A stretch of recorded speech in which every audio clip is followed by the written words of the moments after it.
malaking bagay po ito dahil because of this safe conduct pass, we will encourage more applicants. So dadami sigurado ang mag-a-apply for amnesty.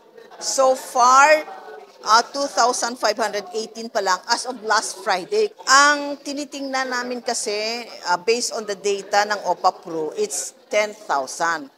Matatapos na ang deadline set by the President, which will be on March 14, 2026. O 2 years lang actually ang binigay ni Presidente from the time na nag-concur ang Congress sa kaniyang proclamation. Yung isa for the CPP, it's March March 13, 2024. For the RPA, ABB, MILF, MNLF, it's March 4, 2024. So you count 2 years from that. So that will be on 2026 ng March. So double time kami because gusto namin na ma-maximize ng mga members ng itong grupo na to na ma-avail na nila itong kindness, parang kabaitan ng ating presidente. Please avail of this. Otherwise, baka hindi na, it may not come again. Kasi ang filing ang may deadline eh. After that, ipaprocess na namin. Hindi na kami tatanggap ng bagong applicants. Kasi wala na kaming authority to accept eh. Kakalimutan na ng bansang Pilipinas na ikaw ay nakapag-commit ng crime against the people of the Philippines. But because you are already a free man, you can now avail of the benefits given by the government. So, yung mga tupad, assistance sa mga low-income group na binibigay ng DSWD, ma-avail mo na yan lahat kasi member ka na ng community. Please avail of the amnesty program that is being given ngayon by President Marcos. This may not happen again. This is a benevolent act of the President. It's every administration has a different policy on amnesty. It is now the current president that is giving this amnesty. Please avail of it because it will expire soon on March 2026.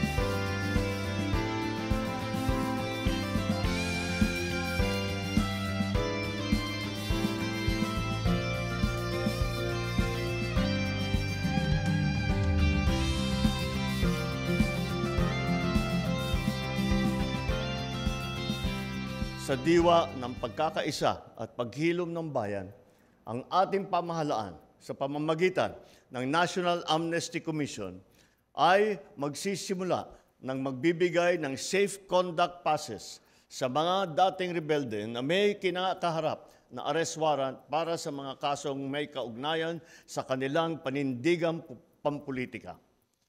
Ang mga safe conduct passes na ito ay hindi lamang magbibigay ng proteksyon sa mga aplikante ng amnestiya laban sa pagka-aresto, pagkakulong at pag-uusig.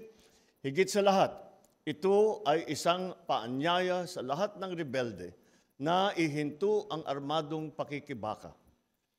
Ang paglagda natin ngayon ng Memorandum Order ay patunay na handa ang inyong pamahalaan na mag-abot ng kamay sa sino mang nagnanais magbalik loob sa batas ng ating lipunan. Ngayong araw na ito, nais kong iparating sa inyo, bukas po ang aming pinto. Kung taus-puso ang inyong pagbabago, handa ang pamahalaan na makinig, umalalay at sumuporta sa inyong pagbabalik loob. Inaasahan ko ang National Amnesty Commission, ang Office of the Presidential Advisor for Peace, Reconciliation, and Unity, at ang sandatahang lakas ng Pilipinas, ang pambansang kapulisan, at ang lahat ng ahensya ng pamahalaan na patuloy ninyong gagampanan ang inyong mga tungkulin na tapat sa larangan ng adhikaing pangkapayapaan. Tiyakin natin na mga safe conduct passes na ay kikilalanin natin ng mga lahat ng otoridad. Magsilbi sana tayong tulay sa pagkamit ng kapayapaan at pagpapalakas ng bansa sa pamamagitan ng paghikayat at pag-aalay sa dating mga rebelde nagnanais maging produktibong bahagi ng ating lipunan. Ating itinataguyod ang isang bagong Pilipinas, kung saan ang bawat mamamayan ay namumuhay ng walang takot at may dangal.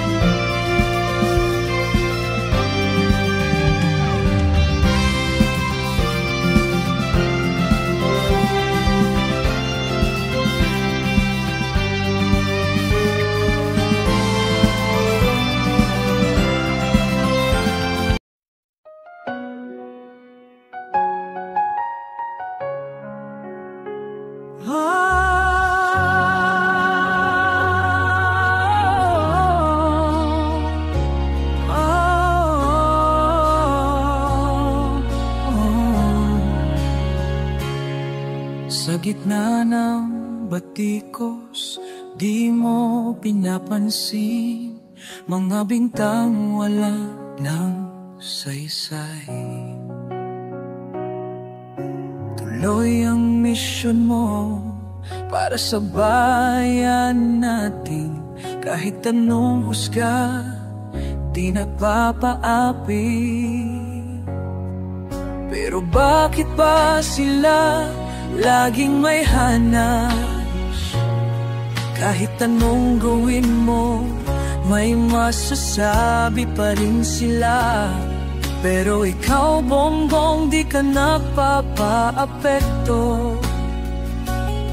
Tahimik na lumalaban, handang sumabo pa sa dilim. O Bongbong Marcos, kalmado at matatag.